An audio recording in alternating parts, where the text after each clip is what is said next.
Hey guys, this is Simon from Fateless. Yes, we're going to be doing a community Q&A. I asked Susie in the community team to collate a whole bunch of your questions. I've not read through them yet myself, so it's going to be brand new to me as I see them pop up, and I'm going to give you my best honest answer that I can. So yeah, intrigued to see what questions you guys want to answer. Please sub to the channel if you like the content here. We're really close to 100,000 subs. We'd love to get it this side of Christmas. As we continue to sort of move on. If you haven't seen, by the way, the last couple of videos where we talked about some of the visual improvements and where we talked about some of the mechanics around a draft mode and around our summoning, you should definitely go and check those two out because, yeah, really, well, just loads of information, honestly. Right, let's jump through then. Thank you, Susie, for pulling together this little slide deck. So let's just jump straight into it. Alarms. How much content will there be for people who only want to play single player?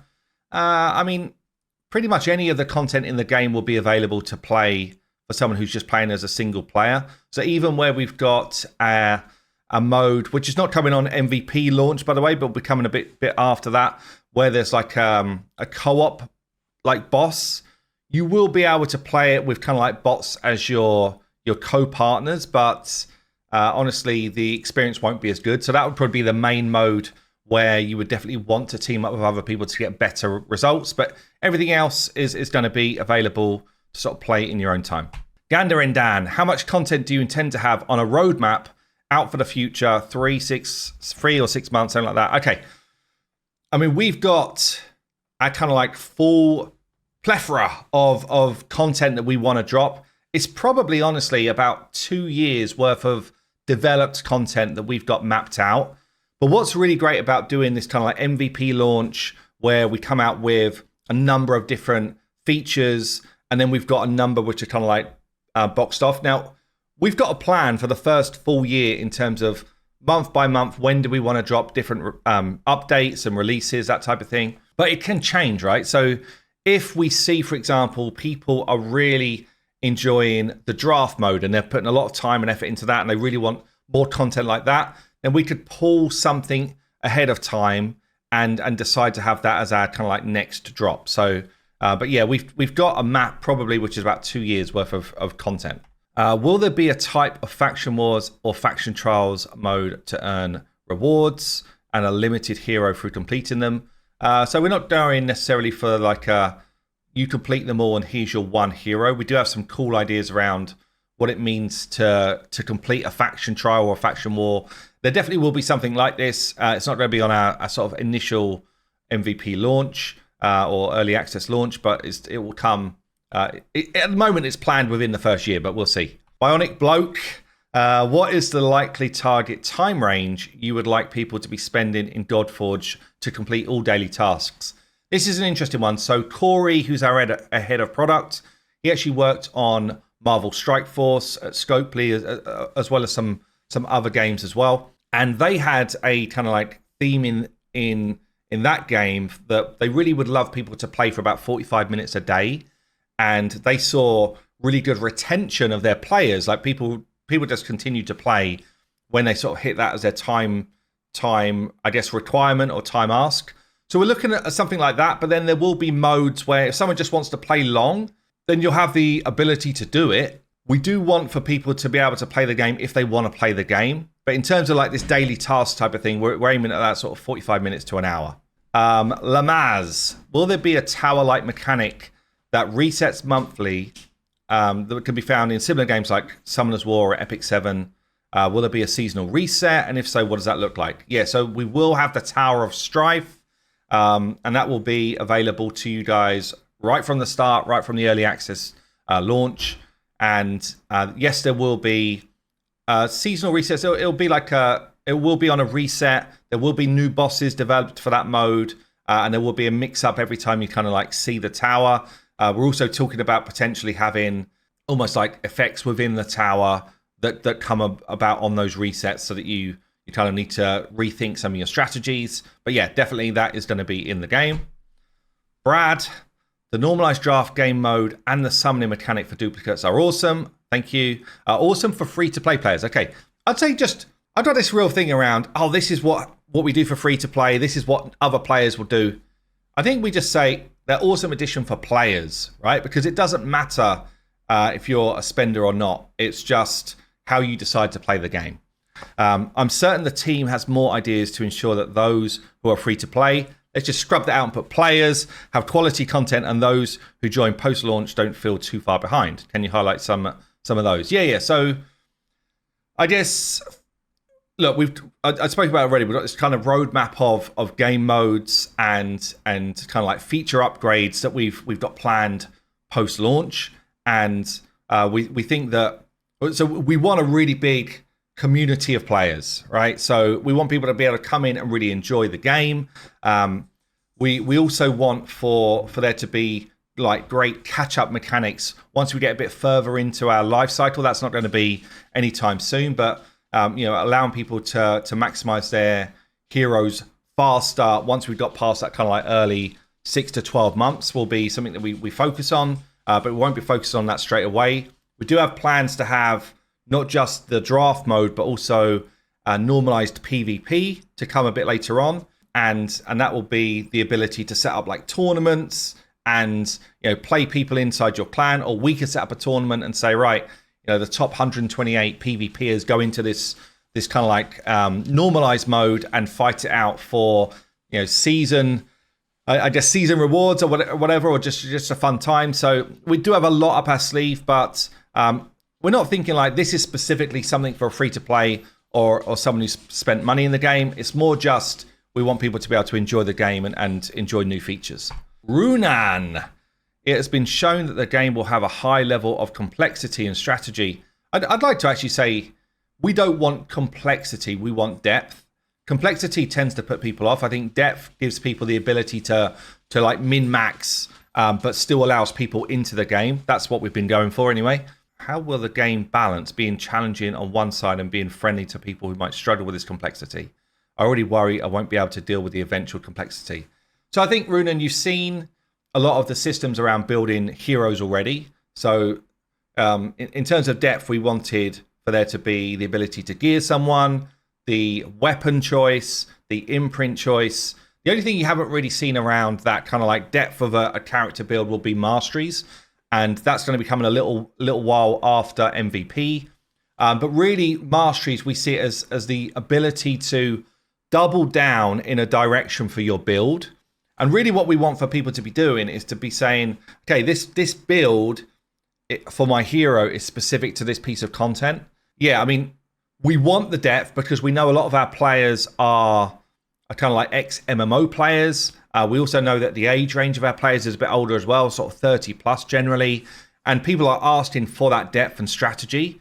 But we also want it to be accessible for new players coming in.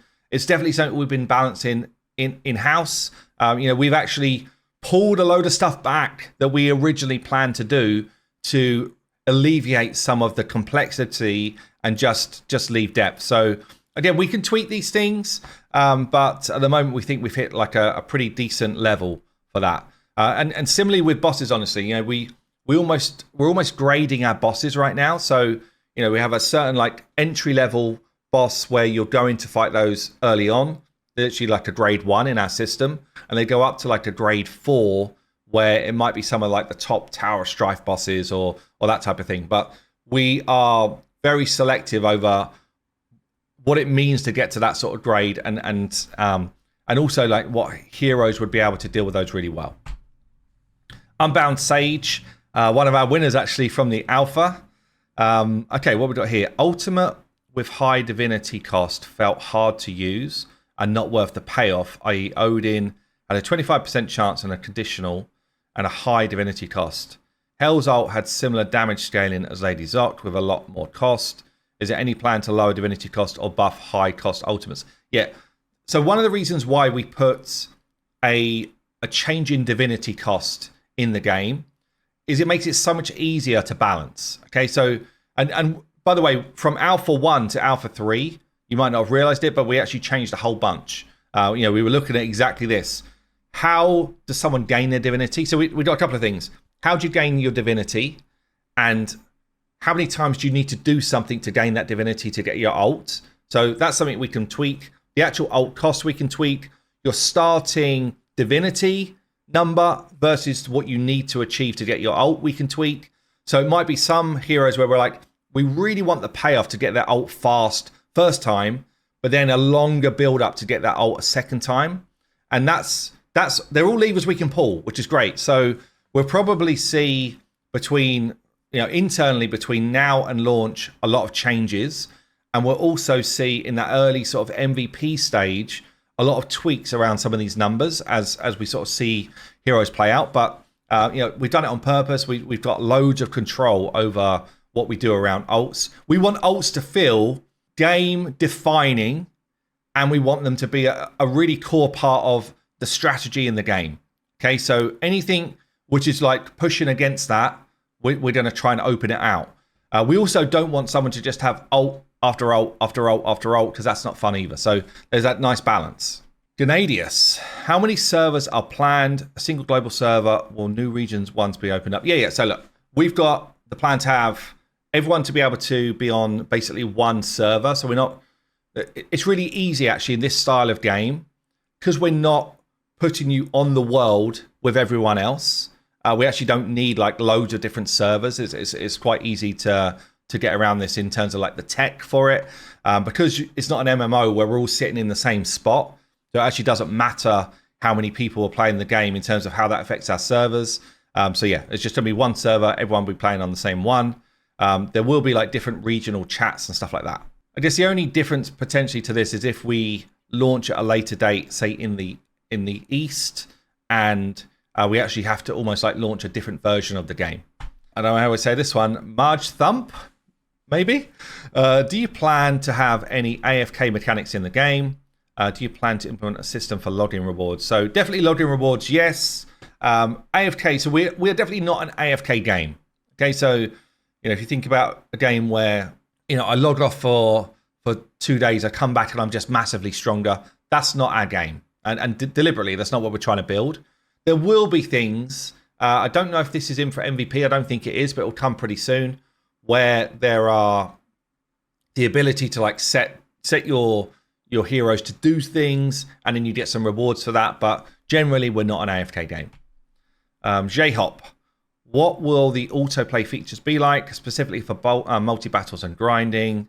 Again, this is something which will build over time, but the ability to set up auto battles in a dungeon or whatever, like I guess it's not so dissimilar to what you've seen in other games, honestly. You can set a number of auto battles that you want to do. You can set what you want to auto sell, that type of stuff is the longer term vision of it. We will have like higher speeds and stuff like that. Yeah, so probably similar, honestly, to what you've seen in other games for the main. What about full background farming? At the moment, we have not built the tech out for this. It's something we'd like to do, but that will come a bit later on down the line. Same guy again. Can you speak at all to how you are planning to introduce new champions post-launch, regular drops, guaranteed events, fusions, etc.? Yeah, so there will definitely be new champions being launched into the game. We've already got planned out sort of the first. In fact, they're already made. The first couple of seasons, or the first year or so of champions that are coming in. We will do an event every month where you can earn a champion, a legendary champion, or legendary hero. It won't always be a fusion, but fusions are on the table. We might do, a world boss comes in. We might do a different style of event. But yeah, there will always be a monthly kind of like chance to earn a new hero. And we will also bring in new heroes and pantheons over time as well. Will we do things like guaranteed events? Yes. Will we do regular drops? Yes. Yeah, all of that. All right. Garm Bel Iblis. Garm Bel. I don't know if that's if I'm meant to know what that says, or that's just a name. Will there be any other factions on launch other than those shown in the alpha? Other than in the alpha, yes. There's going to be 9 factions on launch. And we've gone through them in pretty decent detail over videos. So we will introduce other factions over time, but probably not within the first year. Mathorian, what other IPs would you most like to bring in? Would you do them as their own faction or as characters within a faction? If the latter, how would you make it thematically appropriate? My solution was a Wanderers faction. Yeah, so this is an interesting one. And again, it depends on agreements we could get with other IPs. So we would try and make sure that any IP that comes in feels like it could fit our world. Albeit, if you think about the theme of GODFORGE with these kind of like different realms that are pulled together from like their moment in time almost into each other's, as the Aether Well was destroyed. We could do quite a lot in terms of story and theme, which is the main thing. Like the main reason for us to bring in a different IP would be, how do we bolster our kind of like story and a theme and that type of stuff. So definitely, just off the top of my head, ones which would be interesting to me personally would be ones like Magic the Gathering, Game of Thrones, Lord of the Rings, that type of stuff. So still like that fantasy / dark fantasy genre, and ones where visually I think they would fit our sort of visual style. Would they go into their own faction? It totally depends how many would come in. So even if you just had this kind of like Wanderers faction, like you say here, they would feel like almost like the Oddbods, right? So I don't know if that works either. But if we were bringing in some, let's take Lord of the Rings, and we had to bring in a couple. I don't know. Let's say we had the Hobbits come in. I guess we would just assess: does it feel like thematically they could fit a faction we've already got, or do we need to do something different within it? But I don't know, honestly. It's one for the lore writers to figure out. Baba Deda. I'm going with here. Will we get something to chase wanted champions, not only dupes for already owned champions, target pools? There'll definitely be like summoning mechanics where you've got a chance to, or you've got a better chance to summon someone you want. We don't think it makes a lot of sense for me to just be like, that's the champion I want, and I will definitely get that champion. I don't think. I mean, there might be something similar to that, but I don't know. In this style of game, if it's super easy just to get the thing you want constantly over and over again, people get bored with the game. We've seen it time and time again, and so there definitely will be some banners where it's more targeted. Will it be like, I just want to get that one today, then I'm going to get that one tomorrow, then that one the next day? I don't think so. I think it goes against really the life cycle of a game like this.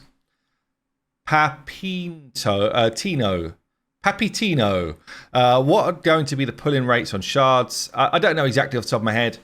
If I was to talk about other games, I think Raid Shadow Legends is actually pretty damn close. I think we would be a bit more generous than Raid, but probably not a lot different. The main difference would be that you would get a lot of the resources more frequently, rather than the chances being way better. Because we still want that wow moment when you get the heroes that you feel like are really game-changing for your accounts. And again, similar to the last point, if it's just super easy to get everything, it's boring. Sublime 608 Omen. Will there be pity pools in the game? Yes, there will. When will the pool counter be visible? Specifically, I've asked for it. It's not right now. I'm hoping it will be for MVP, but it will be at some point. How many pools before it takes to get a guaranteed character? I actually don't know off the top of my head right now. Chosen's Few. Is Fateless going to be transparent about events, updates, summoning? I mean, to a point, right? But it's also good to be like, oh wow, this is cool. Don't you think? Don't you think, like, sometimes what we think we want, I don't know if it's always what we want, right? So if, for example, I don't know, the Wandering Merchant just arrived in town. Now, isn't it fun when the Wandering Merchant arrives and then it kind of like spreads like wildfire through the community, like, oh my God, have you seen the Wandering Merchant is here? Make sure you go there because you're going to be able to buy this thing. Versus a month before, you're like, oh, I know the Wandering Merchant's coming then. Okay, he's going to be there. I don't know. It just feels like that's... What game are we playing at that point? I'm not sure. So I think there needs to be a decent amount of transparency, but depends what you mean, to a point where the community has significant time to make a more informed decision about using valuable resources. Yeah, to a certain degree, but again, I just feel like, how far in the future do you want to know? Do you want to know a month out? Do you want to know 6 months out? Because it definitely won't be the latter. CHB Zombie. What is your planned member limit for Pantheons going to be? Will this increase based on Pantheon level? So yeah, I think the Pantheons are going to start at 20 and grow as your Pantheon level grows. I think there's definitely going to be the ability to have clusters of Pantheons together so that you can kind of like manage them. I don't think that's in for MVP, but it'll be in. And yeah, they will grow. Zavarok here from ELT. Is Pantheon level tied to the Pantheon quest we saw? Are there other ways to increase the level outside of this quest XP? Is there any unit borrowing from Pantheon members? Yeah, we've spoken about most of these things. So Pantheon level is tied to questing and growing like that. And that will also unlock some like cool stuff for your Pantheon members over time. Are there other ways to increase the level outside of this quest system? I don't think so at MVP, but we're open to ideas if you've got cool ideas around that. Is there any unit borrowing from Pantheon members? I think, so we've spoken about this a ton, and I actually don't remember where we've landed. I think the initial base is that there won't be. If there is, it will be for specific game modes rather than just in general. We've spoken about it a lot. I think it's been like 50% like it, 50% don't. But again, we've seen it done well. We've seen it done badly, honestly, in other games. Fireball list. How will you make Pantheons actually cooperate instead of independently working towards a shared goal like some games do? So yeah, I think there will be, again, this is like a little bit post-MVP, but some of the game modes like the cooperative mode, you being able to actually be in like a chat system, like on voice would be really helpful to get the most out of that mode. We think that will be a really good way to cooperate. In terms of like Pantheon Wars, we really like some of the systems we've seen in other games, like Clash of Clans, honestly, where you have kind of like different units that you want to hit, and you need to you almost like tag those and talk within yourself, like, okay, these members of our Pantheon like PvPs, they're going to try and take out the PvP members, and then these like PvE, so they're going to go and take out different objectives. There will be some of that going on, but yeah, I guess wait and see. Really, there's a lot more to Pantheons which will come over time. Kurzad Gaming. Touching on the in-game chat being linked to Discord, can all members of the Pantheon see what's being said on Discord, even if they're not on Discord? Hold on. Hold on. Does that make sense? Can all members of the Pantheon see what's being said on Discord, even if they're not on Discord? So if you're in-game, do you mean? If you're in-game, you'll see the back and forth. Yes, that's what you mean. Will Discord integration be linked to a specific channel on the clan Discord? So yeah, you link to a specific channel, exactly that, yes. Is it to the Discord overall, so anything posted appears in game? I don't know the layered depth of it, honestly, Zavarok, but I've tested chatting in Discord, it shows in game and vice versa. I don't know how deep that goes in terms of being able to see like a whole section of Discord. I think it probably doesn't show the whole Discord, because it's not as advanced as that, I believe. But again, I've not tested beyond the sort of one channel. Grenadius, are there plans to integrate with other communication services and messengers? Not currently, no. Discord's our main one, and that's our kind of like main chat system. Fight Milk, will the list of available devices at release of early access be expanded? Expanded versus alpha, yes, 100%. So we're basically looking at any device that's got like a 3 gig of memory, which goes back to like, I want to say iPhone 13, something like that. And obviously there's a whole ton of different Androids. We're already like, in terms of our optimization versus alpha, it's like we're a different game. We're something like 73% better optimized and like 89% less download time or something like that. It's crazy. Some of the numbers are actually insane in terms of the change from alpha to now. Drool, in the alpha, my biggest issue was the UI. I played on a Pixel 6 and text and other items were too small. Are improvements in this area being made? UI constantly being updated and improved, yes.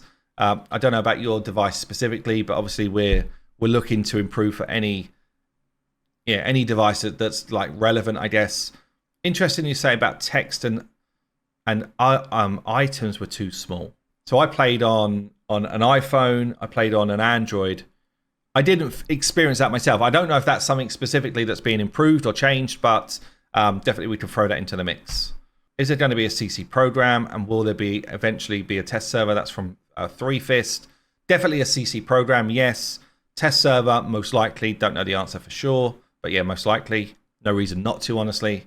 Iceman Gaming UK, how do I get involved as a CC? You can literally just contact Susie or Lady H, Rachel in the Discord server, and they'll get you sorted on that. Original Rich. Will Fateless allow a community-driven, witty site for GODFORGE, more so for the benefit of new players who have no clue what the game is about? Yes, and kind of we're building out really that on GODFORGE.gg, the website anyway. So GODFORGE.gg will be a factual place about GODFORGE for people to come. But we love, like, anyone building out community-based stuff, we love it. We want it. We enjoy it. Yes, please. More of that. For Nightshade, are there going to be more locally priced bundles for different regions in the world? For example, spending 10 US in some countries like Chile or Brazil hurts more. I'm sure there will be. Corey, in terms of like head of product, will be looking into this type of stuff. It's pretty common, I think, in most games. Don't know the answer specifically. I've not really looked into this side of things. Mathorian, you talk regularly about the game being free-to-play friendly. That's what we try to do. Yes, I think that's important, but we've barely touched on also making it whale friendly, which again, we need to make money to survive. I would love to hear a bit about what will be purchasable and what your intent is for how spending works within this game. Yeah, look, so there's going to be packs available like in most of these type of games, right? So if I think about a free-to-play or a low spender versus a whale, as you put it here, it's really the whale gets their stuff much quicker, and they're obviously going to be therefore able to develop their accounts much quicker. But the free-to-play, we basically want it so there'll be nothing in the game that a free-to-play couldn't achieve over a longer period of time. Okay, and that's why we've got things like the GODFORGing, which is going to change in terms of the name, but the ability to get duplicate copies of a unit is important to us because that way you can literally fully awaken someone over time. But the whale will get those, the opportunity to summon more and therefore open that up quicker. Plus they'll summon more, therefore they'll get duplicates quicker and awaken someone faster. You'll be able to, it's like anything in most of these games, you'll just be able to purchase a lot more things fast. Right, the mobile gaming scene is plagued with what I consider to be unethical predatory sales tactics for microtransactions, such as flash sales. Okay, chain deals, hiding real cost. Do you have an opinion on this topic, and would GODFORGE follow the same tactics or employ a more ethical sales model? I'd love to hear what you think the more ethical sales model is. So we've got a couple of things. I don't think we're going to do flash sales, but I don't know, honestly. I never say never because I don't know. We have to generate a decent amount of revenue. Like, we have to. Otherwise, our business literally goes away. In the last 2.5 years, just to give you some clarity, all we've done is spent money every single month to be able to produce this game. So then we have to come out the other end and start to make money. Otherwise, the game just fails and it's gone. But what we don't want to have is the predatory feel to our game. So when you come into the game, you might get a pop-up option. We will have a shop with a bunch of things you can buy. There will be deals in the shop, which will feel good at certain times of the month or whatever, or with an event. But yeah, I mean, ultimately, we don't want to have like pop-ups coming all the time. Must buy this now or it's gone. That type of stuff. So I guess people will still probably view what we're doing as unethical because there'll be packs that are priced highly. To Mathorian's last point for whales, and there'll be packs which are priced. We'll have really high value packs on a monthly basis, like the battle passes and stuff like that, which I think most people would pick up, or the pass for the game where you get more resources for doing like the daily grind. Most people probably feel that it's really high value if they're a spender, but still some people feel those are unethical. So it's a bit of a topic which we can't win, but we have to make money somewhere. What in-game items will we monetize versus what is only obtainable through activities? again, it's pretty early to say that, to answer that, Alaron, but in my mind, or in terms of conversations we've had, I guess the way we will go after monetization the most will be through, like monthly passes, battle pass, and probably through summoning mechanics. Summoning mechanics, though, you will still earn those through the game. Okay, but just if you want to get more, that'll be mainly that'll be mainly where we think we can monetize. Other things like getting a ticket to enter the draft mode, stuff like that will be completely free. I guess there probably will be. Let's say you want to go in again and again and again. There will probably be like an in-game currency that you can spend on that, like our rubies, for example. And things like weapons and imprints, we really want for those to be big rewards from events and stuff like that. But I can't say that we would never monetize. I don't know, honestly. Mathorian, what is the marketing strategy for GODFORGE and when should we expect to start seeing it kick in? Specifically, when should we expect for there to be one shortish summary ad video available that we could show to our friends who don't know about the game? Okay, yeah. Interesting. So the way we're looking to work here, we have our kind of like early access launch in Q1 next year, and we start very small. So basically, we've got a load of different ad campaigns that are ready to go. We've actually been testing some bits and pieces. You might have seen some cringy ads and some less cringy ads going on our Facebook and stuff like that, because we're testing right now. We're testing what the click-through rate is on the different ad campaigns that we do. Ultimately, cringe or non-cringe, all that really matters is how many people come into to try the game and stick and play the game, right? That's basically marketing in its funnel. So this is one of the things which I struggle with, because I would love us to have these high quality ads and none of the normal stuff you see, but that doesn't necessarily get people to come and play your game. But what we'll do is, like early access, we'll be just doing like a test, and we'll be testing some of these different ad lines and that type of thing, and we're seeing how many people come through, how many people play.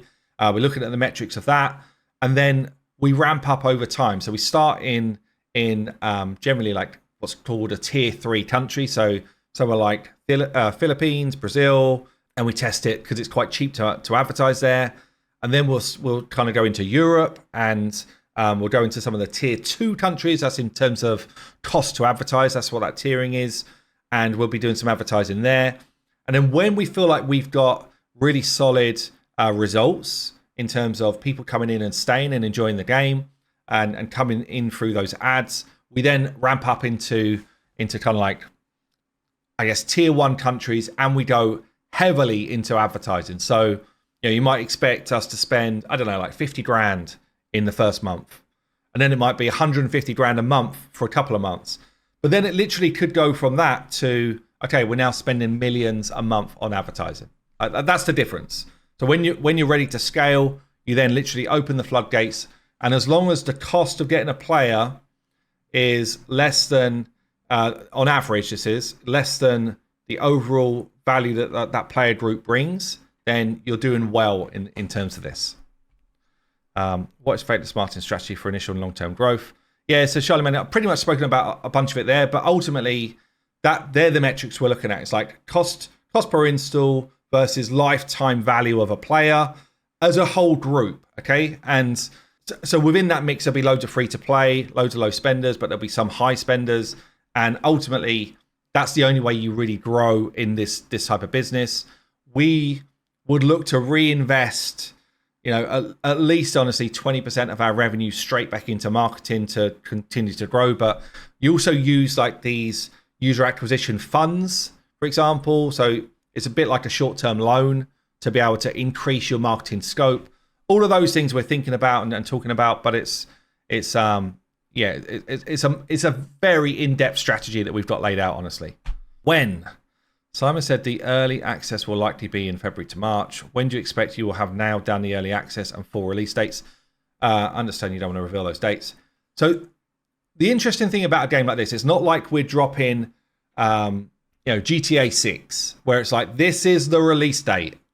It's not really the same in a live ops game or a live service game. So the early access just rolls into full release. The only difference between early access and full release is our marketing dollars. So that's it. Literally, like I said, very, very low spend here, ramping up to a spend where we feel like we can actually compete with this market, with this genre. So yeah, there's not really a date to say that's when it is. I would hope within 6 months of us doing like all our testing and stuff that we're like full like pump on. We're trying to get as many players as we can. Mathorian's coming in again. When will the 7 winners trip to Vegas be? So again, I've spoken about this a little bit. Will that coincide with the Fateless 3rd anniversary celebration? And will there be an option for folks to join? So it will be around that 3rd anniversary. Yes, we're looking at events in Vegas right now. I don't want to say for sure because we don't know for sure, but that's what we're looking at. And yes, we will definitely invite other people in the community to come along and get involved. So that's going to be it for this video. Hope you enjoyed it. It was a long one, but we got through a lot there. And yeah, don't forget, sub to the channel if you like the content. I'll see you real soon.